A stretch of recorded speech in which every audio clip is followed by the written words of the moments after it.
అదే RTV app వార్తల్ని క్షణాల్లో చదివే అవకాశం ఉంటుంది. ఒక న్యూస్ పేపర్, ఒక టెలివిజన్ ఛానల్ మీ చేతుల్లో ఎప్పుడూ ఉంటాయి.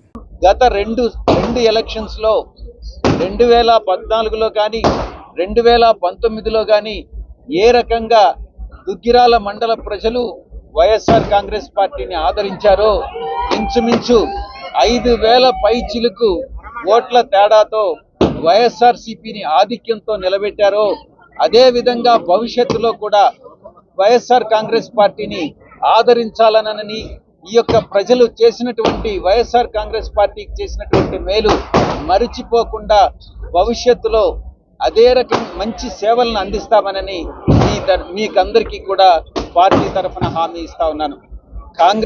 వైఎస్ఆర్ కాంగ్రెస్ పార్టీ తరఫున ఎవరు పోటీ చేసినప్పటికీ కూడా త్వరలో మీకు ఇప్పుడు గంజి చిరంజీవి గారు మీకు సమన్వయకర్తగా వ్యవహరిస్తున్నారు.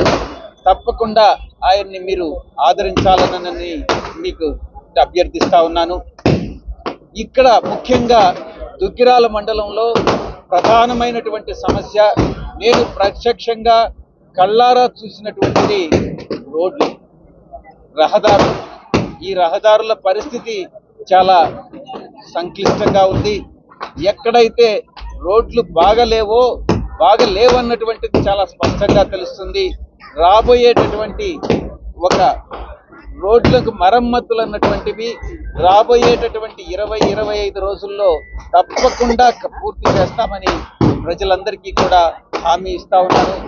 దుగ్గిరాల మండల ప్రజలకి మేము వెంట ఉండి మేము తోడుగా ఉండి వైఎస్ఆర్ కాంగ్రెస్ పార్టీ సేవలు అందిస్తుందనని మరొక్కసారి మీ అందరికీ కూడా తెలియజేసుకుంటూ సెలవు తీసుకుంటాను.